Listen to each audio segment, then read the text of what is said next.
అదేంటి సార్ ఆ అమ్మాయిని అలా వాటేసుకున్నారు? అమ్మాయి నన్ను వాటేసుకుంది అనుకున్నాను. డ్రీమ్ లోకి వెళ్ళారా? ఎక్కడికి? లుంబిని పార్క్. చీప్ గా లుంబిని పార్క్ సంజీవి పార్క్ ఏంటి సార్? చక్కగా జురాసిక్ పార్క్ వెళ్ళక నెక్స్ట్ టైం ట్రై చేద్దాం. తొందరగా టికెట్లు ఎక్కండి, మాకు చాలా పనులు ఉన్నాయి. సారీ కండక్టర్, అమ్మాయికి టికెట్ ఇవ్వు. మీకు ఇచ్చింది ఎంఐ టికెటే సార్. I know that. ఇది నేను ఉంచుకుంటాను. అసహ్యంగా టికెట్ ఉంచుకోండి సార్. మీకు కావాలంటే కొత్త టికెట్ ఇస్తాను, ఉంచుకోండి. ఎక్కువ మాట్లాడితే సస్పెండ్ అయిపోతావు. చెప్పిన టికెట్ ఇవ్వు. తీసుకోండి. ఫిర్ మిలేంగే. అయ్యే అయిపోయాడు, వీడు ఫుల్ గా బుక్ అయిపోయాడు. కౌసల్య సుప్రజారామ పూర్వ సంధ్యా ప్రవర్తతే. వంకాయలు, బీరకాయలు, బెండకాయలు, చిక్కుడుకాయలు. ఉత్తిష్ట నరసార్థూల కర్తవ్యం దైవమానికం. ఆనప, పొట్లకాయలు, కరేపాకు, కొత్తిమీర. ఉత్తిష్టోత్తిష్ట గోవింద ఉత్తిష్ట గరుడ ధ్వజ. అల్లం, ఉల్లి, వెల్లుల్లి, చిక్కుడు, చింత చిగురు. ఏంటే కాంతం నన్ను వెక్కిరిస్తున్నావు? మిమ్మల్ని ఎక్కిరితే నాకేటొత్తదమ్మా. కాయ కట్టం చేసుకు బతికేటోళ్ళం. ఈ కాయగూరల అరుపులే మాకు వెంకటేశ్వర సుప్రభాతాలు. సర్లే, ఉల్లిపాయలు ఎలా ఇస్తున్నావు? మీ దగ్గర బేరవేటమ్మా. ఎంతో కొంత ఇద్దరు గాని. ఎన్ని కావాలో చెప్పండి. 1/2 కిలో ఉల్లిపాయలు ఇచ్చి 1/2 కిలో అన్ని కూరగాయలు కలిపివ్వు. ఇంట్లో అంతమంది ఉన్నారు, 1/2 కిలోలు 1/2 కిలోలు ఏం సరిపోతాయమ్మా? తినేది 10 నోళ్ళైనా సంపాదించేది 2 చేతులేనే. సర్దుకోవాలి మరి. ఎంత చెట్టుకి ఎంత కాయని నువ్వేం చేస్తావులే. ఉన్న దాంట్లోనే సంసారం ఎదుకు రావాలి. అవును గాని వదినా, పార్వతి పెద్ద మనిషి అయిందంట కదా. కనీసం పక్కింటి వాళ్ళు 4 పిలిచి 4 జాకెట్ ముక్కలు పెడితే సరిపోయేది కదా. అనుకున్నాం కానీ కుదరలేదు. కుదరనివ్వదు. మీ అబ్బాయికి ఉద్యోగం రానివ్వదు, మీ మామగారికి ఆపరేషన్ కానివ్వదు, మీ 2వ దానికి పెళ్లే కానివ్వదు. ఎవరుదినా? ఇంకెవరు? దరిద్రలక్ష్మి. అది మీ ఇంట్లో తిష్ట వేసింది. అందుకే మీకు ఈ కష్టాలన్నీ. ఇదిగో అవన్నీ పోవాలంటే నువ్వు వెంటనే వైభవలక్ష్మి వ్రతం చేయి. వైభవలక్ష్మి వ్రతమా? 6 నెలల క్రితం మా తోటికోళ్ళతో చేయించాను. అంతే, వెంటనే వాళ్ళ ఆయనకి ప్రమోషన్, కూతురికి అమెరికా సంబంధం వచ్చింది.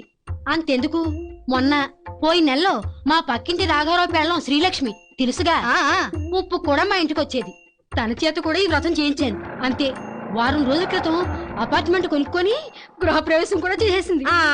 మనం చేయాల్సిన పనులు సరిగ్గా చేస్తే పూజలు అక్కర్లేదు, వ్రతాలు అక్కర్లేదమ్మా. నీ ముఖం నీకేం తెలుసు? ఇదిగో నా మాట విని ఒక్కసారి చెయ్యమ్మా, నీ కష్టాలన్నీ ఇట్టే తీరిపోతాయి. అలాగే. ఆ వ్రతం ఎలా చేయాలో ఏంటో ఓసారి పంతులు గారిని అడిగి. మళ్ళీ ఆయన ఎందుకు 100 200 అడుగుతాడు. నా దగ్గర గొల్లపూడి వీరస్వామి గారి రథ కథల పుస్తకం ఉంది, నేను చదువుతా.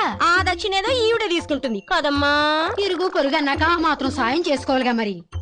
వచ్చే శుక్రవారం పొద్దున్నే తలంటూ స్నానం చేసి 4 రకాల పిండి వంటలు వండి ఓ బంగారు రేకు, ఓ పట్టుచీర తెప్పించు. నాకు పట్టుచీర ఎందుకులే వదినా? ఆహా, పట్టుచీర నీకు కాదు, వ్రతం చేయించిన ముత్తైదుకి ఇవ్వాలి. అంటే ఈవిడ గారికి అన్నమాట. అలాగే 4 జాకెట్ ముక్కలు కూడా తెప్పిస్తే ఆవిడ కూతుళ్ళకి కోడలికి ఇప్పిస్తాది. వీటన్నిటికీ కలిపి ఖర్చు ఏమాత్రం అవుతుంది వదినా? ఎంత 2000 ఉంటే చాలు. నువ్వొక్కసారి వ్రతం చేశావంటే ఈ దరిదాపుల్లోనే దరిద్రలక్ష్మి కనబడదు. ఏ మీరు ఇల్లు ఖాళీ చేసి వెళ్ళిపోతున్నారా? కాస్త రేడియో కడతావా? ఆకాశవాణి విశాఖపట్నం కేంద్రం. వాతావరణ సూచన. బంగాళాఖాతంలో ఏర్పడ్డ వాయుగుండం వల్ల రాగల 24 గంటల్లో వాతావరణంలో పెనుమార్పులు సంభవిస్తాయి. కొన్ని ప్రాంతాల్లో ఈదురుగాలులు, మరికొన్ని ప్రాంతాల్లో భారీ వర్షాలు పడి పెను తుఫానుగా మారే సూచనలు కనిపిస్తున్నాయి. కాబట్టి లోతట్టు ప్రాంతాల వాళ్లు అప్రమత్తంగా ఉండాలని. అయ్య బాబు, ఇదేంటే ఇంత ముస్తాబైపోయావు? ఈ రోజు మన పెళ్లి రోజు కూడా కాదు. పెళ్లి రోజే ముస్తాబవ్వాలా? పిల్లలంటే పుట్టుకు పుట్టుకు పుట్టుకొచ్చేసారు గాని అసలు మనం ఏ రోజైనా భార్యాభర్తల్లాగా ఉన్నావా? తల్లి తండ్రి అయ్యాక భార్యాభర్తలంటే భాగ్యం. అసలు మనకి కష్టాలన్నిటికీ కారణం ఏంటో తెలుసా? నేను నిన్ను పెళ్లి చేసుకోవడం. అది కాదండి, మన ఇంట్లో దరిద్రలక్ష్మి ఉందంట. ఎంత చిన్న ఇంట్లో మనకే చోట్లేదు, ఆవిడ ఎక్కడ ఉంటుంది పాపం? వేళాకోళాలు ఆడకండి. నాకు 2000 కావాలి. ఆల్రెడీ నా చిటికిన వేలు ఇచ్చాను, ఇంకే వేలు కావాలో కోరుకో. ఈ వేళ్ళు కాదు, డబ్బు. డబ్బా?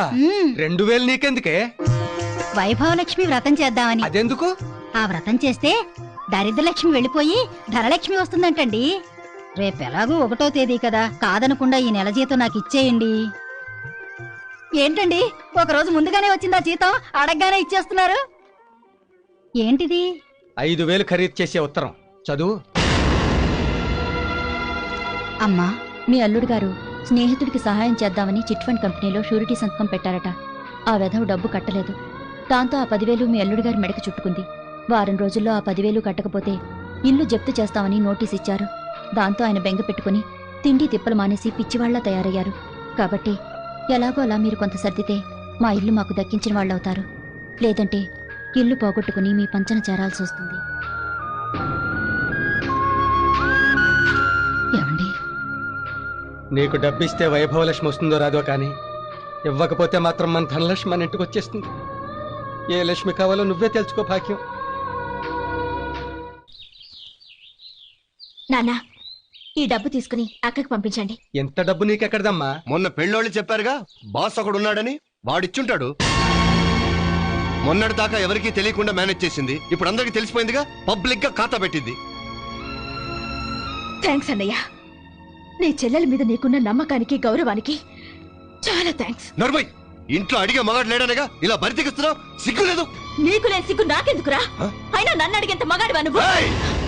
తిరిగి కొట్టడానికి నిమిషం పట్టదు. ఏంటి చేసిన వెదవ పని? ఏంటా నేను చేసిన వెదవ పని? ఏ వెదవ పని చేయకపోతే ఇంత డబ్బు ఎక్కడి నుంచి వచ్చింది? నిన్న అక్క దగ్గర నుంచి ఉత్తరం రావడం చూసి మా బాస్ గారికి లోన్ తీసుకున్నాను. అదే, ఏ ఇంట్రెస్ట్ లేకుండా నీ బాస్ గారి ఇంత లోన్ ఎందుకు ఇచ్చాడు? ఇచ్చాడు కాదు, ఇచ్చింది మా బాసు ఆడది.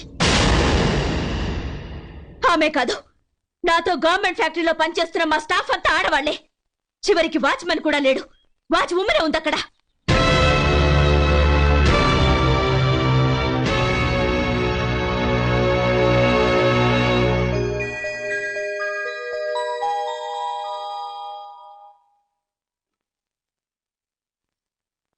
ఏయ్, ఇంకా ఎంతసేపు? త్వరగా కానీ అయ్యగారు వస్తారు. ఏసీ వేసి పక్క సర్దో. దీనికెప్పుడు ఏసీ వేయడం, పక్క సగటు, ఇంకా పని లేదు. హలో, హాయ్, నేను జీకేని. ఏం చేస్తున్నారు? చపాతీలు చేస్తున్నానండి. అదేంటి, వంట మనిషి రాలేదా? నేనే వంట మనిషిని. I like your simplicity. మీ చేత్తో మీరే వంట చేసుకుంటున్నారు అనమాట. Bearer 1 chicken soup. అరే, నీ సూప్ కేమన్నా తేడా వచ్చిందా? ఈడే సూప్ ఏంది భయ్? అదేనయ్యా, 1/3 టీ. ఓ యా. సూప్ అంటున్నారేంటి? ఎక్కడున్నారు? గ్రాండ్ కాకతీయలో సూట్ తీసుకున్నాను. ఏదైనా పార్టీయా? అది గుండె బాలేదు. గుండె కాదురా, మనసు. అదే, మనసు బాలేదు. ఏమండి? ఏం లేదండి, పెళ్లి విషయంలో మా నాన్నతో గొడవ పడ్డాను. మీ నాన్నగారు మళ్ళీ పెళ్లి చేసుకుంటున్నారా? ఆయన పెళ్లి కాదండి, నా పెళ్లి గురించి. ఆయనేమో టాటా గారి భేటీని చేసుకోమంటాడు. నాకు ఇష్టం లేదు, అందుకే టాటా చెప్పి వచ్చేసాను. ఎందుకు ఇష్టం లేదు? నేను పెళ్ళంటూ చేసుకుంటే మిమ్మల్నే చేసుకోవాలని టెలికాల్ రాసుకొని మరీ ఫిక్స్ అయిపోయాను. మాట్లాడవేం గంగా, నన్ను పెళ్లి చేసుకోవా? నేనంటే నీకు ఇష్టం లేదా? మీకోసం ఈ గంగ ఏ గంగలో నిన్న దూకుతుంది. కానీ ఈ విషయం మా అమ్మగారికి కూడా చెప్పాలి కదా. వద్దు గంగా, మన ప్రేమకు మధ్య మీ అమ్మ మా నాన్నల పర్మిషన్లు వద్దు. ఏ? వాళ్ళు ఎంతసేపు కోట్లు చూస్తారు గాని మన కిడ్నీలను అర్థం చేసుకోరు. కిడ్నీలు కదా, మనసు. అదే, మనసులను అర్థం చేసుకోరు. వాళ్ళు మనకి టాటా బిర్లా సంబంధాలు చూసే లోపు మనం పెళ్లి చేసేసుకుందాం. నువ్వు అర్జెంట్ గా బాలాజీ టెంపుల్ కి వచ్చాయి. అంటే ఆ పిల్ల గుడికి వచ్చేస్తే తాళి కట్టేస్తావేంట్రా? యా. అరే, మన జీకే గడ పెద్ద మాస్టర్ ప్లాన్ వేసాడ్రా. పెళ్లి చేసుకున్న పిల్లకి మనోడు ఫ్లాష్ బ్యాక్ తెలిసినా తాళి సెంటిమెంట్ కి లొంగిపోయి మొగుడిగా యాక్సెప్ట్ చేసేస్తుంది. దాంతో కోర్టు ఆస్తికి వీడి ఇల్లరిక మల్లుడు అయిపోవచ్చు. అంతే కదరా? యా. ఏమిటి ఇంత లేట్ అయింది?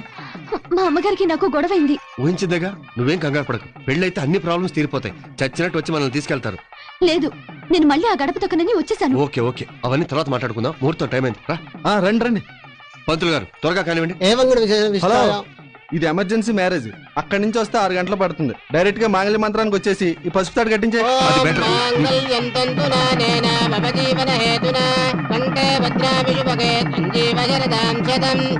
దండలు మార్చుకోండి అమ్మా.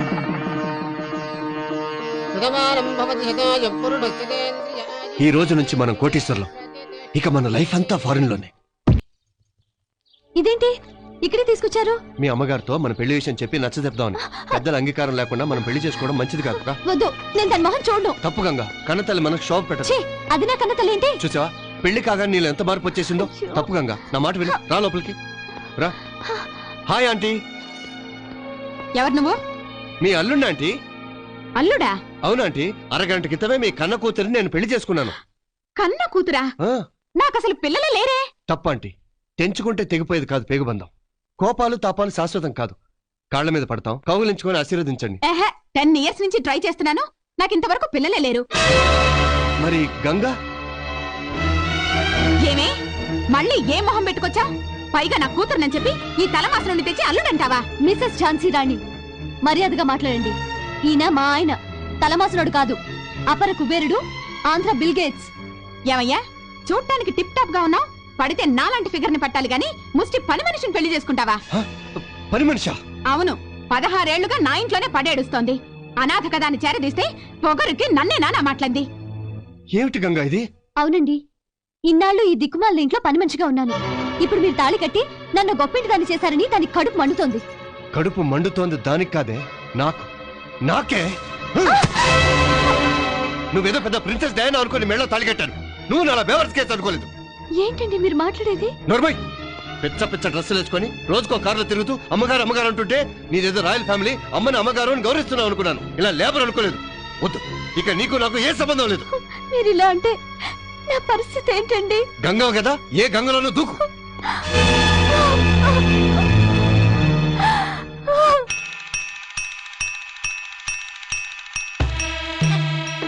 వాడికి అవన్నీ ఎందుకండి? నా బాబు కోసం నేను తెచ్చుకున్నాను, నీకు తెచ్చాను ఫ్రూట్స్ స్వీట్స్. మీరు మా కోసం చాలా డబ్బు ఖర్చు పెడుతున్నారు. చెట్టుకి ఆకులు బరువా? మీరు అలా అంటుంటే ఆయన గుర్తుకొస్తున్నారు. బ్రతుకు మీద ఆశలు కల్పిస్తున్నారు. ఆశలేందే బతుకులేదు. పోయిన వాళ్ళతో పాటే మనం పోలేం కదా, ఉన్న వాళ్ళతోటి అడ్జస్ట్ అయిపోవాలి. అడ్డమైన విధవులందరికీ ఈ కొంప సత్రంలో తయారైంది. అవునరా, ఈ సత్రంలోకి మరొకరు వచ్చారు. నువ్వు ఇక్కడికి ఎలా వచ్చావు? నిన్నే నేనే తీసుకొచ్చాను. నా బస్సు కింద పడి ఆత్మహత్య చేసుకోబోతుంటే కాపాడి అత్తారింటికి తీసుకొచ్చాడు. నీకు 3 అక్క చెల్లెలు ఉన్నారు, మరి ఆడపిల్లకి అన్యాయం చేయాలని ఎలా అనిపించిందిరా నీకు? దీని మాటలు నమ్మకండి, ఇదో పెద్ద మాయలాడి. ఇంటి ఓనర్ అని నన్ను మోసం చేసింది. నేను మీకు ఎప్పుడు ఓనర్ చెప్పలేదే. రోజుకో కారులో తిరగలే? అవి నా సొంతమని మీలా నేను చెప్పలేదే. అవన్నీ నాకు అనవసరం. ముందు నువ్వు బయటికి నడు. ఒక తప్పు చేసో చాలు, మళ్ళీ తప్పు చేయకు. నేనే తప్పు చేయలేదు. అసలు దీనికి నాకు ఏ సంబంధం లేదు. తాళి కట్టి సంబంధం లేదంటే షట్ అప్. నీలాంటి రిక్షా వెధవల చేత కూడా సలహాలు చెప్పించుకునే స్థితిలో నేను లేను. మీరునండి. చూడు జీకే, నువ్వు గోవిందరావు గారు అబ్బాయి అయ్యావు కాబట్టి రిక్వెస్ట్ చేస్తున్నా. ఇంకొకటి అయ్యుంటే ఏం చేసేవాడి? చెప్పుతో కొట్టేవాడి. ఏం కూర్చావు? పట్టాపే, ప్లీజ్ ప్లీజ్ పట్టాపే.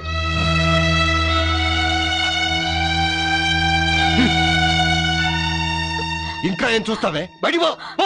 ఆ అమ్మాయి వెళ్ళదు. వెళ్లకుండా ఇక్కడే పడి తింటుందా? పడి తినాల్సిన కర్మ వదిలికేం పట్టలేదు. వదినా? అసలు నాకు ఇది పెళ్ళమే కాలేదు, నీకు వదినా అయిందే. నీకు ఇష్టమైతే ఇంటి కోడలుగా ఉంటుంది, కష్టమైతే నా 4వ కూతురుగా ఉంటుంది. అందరూ కట్టకట్టుకొని చావండి.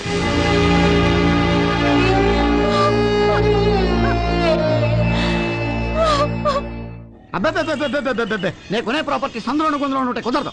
మెయిన్ రోడ్డు పక్కన ఉండాలి, అదే నాకు మెయిన్. అందుకే దుబాయ్ నుంచి డబ్బట్టుకొచ్చాను. ఓర్ని, ఇందాక నుంచి పెట్రోల్ వాసన వస్తుంటే ఆటోదేమో అనుకున్నాను. ఇక్కడి నుంచి అనమాట. మరి సరేగానే దుబాయ్ నుంచి ఎంత తీసుకొచ్చావు? ఓ 10 లక్షల దాకా సంపాదించుకొచ్చావా? అబ్బాయి అంత ఎక్కడదండి. 5 లక్షలు లేదు. పోనో లకారం 25,000 తెచ్చాను. ఏదో 25,000 ఇంత బిల్డప్ప. ఈ మాత్రం దానికి దుబాయ్ దాకా చూపించుకోవడానికి ఏ పాకి పని చేసినా ఇక్కడ వచ్చేది కదా. భలే చెప్పావా? నేను అక్కడ చేసింది నా పనే. 25,000 వస్తుంది. పోనీ ఎయిర్పోర్ట్ కొంటావా? ఎయిర్పోర్ట్ 25,000 అంత చీప్ గా ఆడతాడేంటి? అబ్బో, తెలివైనోడివే. 25,000 రాదు. ఏదైతే బెటర్.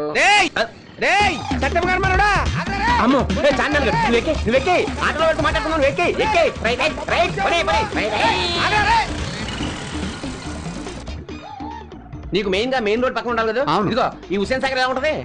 అది కొనుక్కుని నేను ఏం చేసుకోనండి? స్విమ్మింగ్ పూల్ చేసుకో, ఈత కొట్టుకో. ఈత రాదే. కొన్ని రొయ్యలు చెరువు చేసుకో.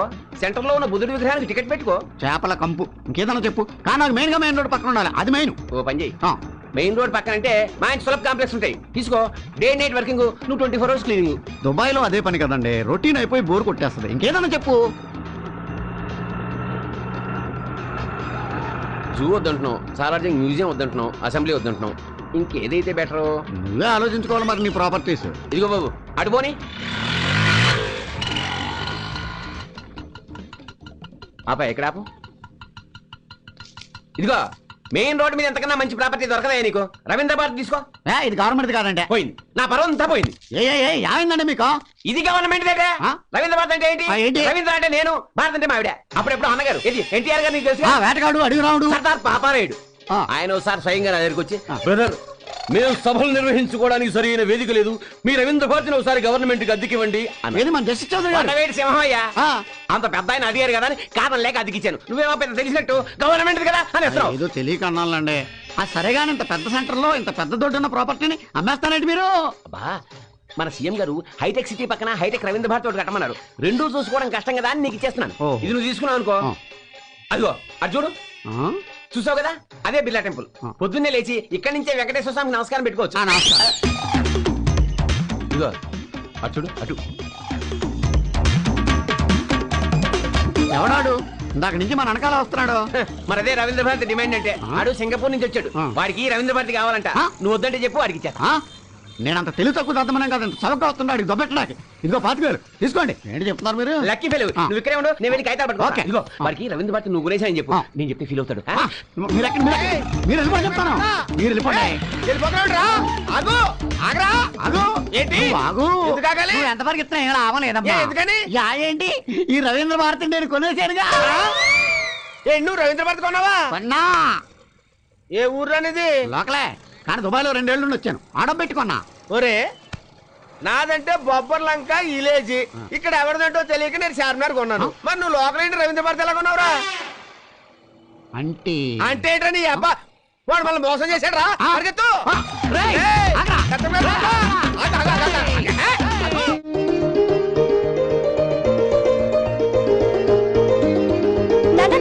రిజల్ట్స్ వచ్చేసానా? క్లాస్ వచ్చిందా? నేను స్కూల్ ఫస్ట్ వచ్చాను. నా బంగారు తల్లి, అయితే నువ్వు నాకు మంచి గిఫ్ట్ ఇవ్వాలి. అలాగే. ఈ రోజు నుంచి చదువు మానేయమ్మా. అవునమ్మా, నువ్వు 10th క్లాస్తో చదువు ఆపేస్తే నీకు ఇంటర్మీడియట్ చదివిన మొగుడిని తెస్తే సరిపోతుంది. నువ్వు ఇంటర్ చదివితే నీకు డిగ్రీ చదివిన మొగుడిని తేవాలి. నువ్వు డిగ్రీ చదివితే పోస్ట్ గ్రాడ్యుయేట్ని తేవాలి. నువ్వు పోస్ట్ గ్రాడ్యుయేషన్ చదివితే నీకే కలెక్టర్నో డాక్టర్నో తేవాలమ్మా. నాకంత స్తోమత లేదు తల్లి. లేదు నాన్న, నేను బాగా చదువుకొని గోల్డ్ మెడల్ని. వద్దమ్మా, ఆడపిల్ల మెడకి గోల్డ్ మెడల్ కంటే పసుపు తాడే అందంగా ఉంటుందమ్మా.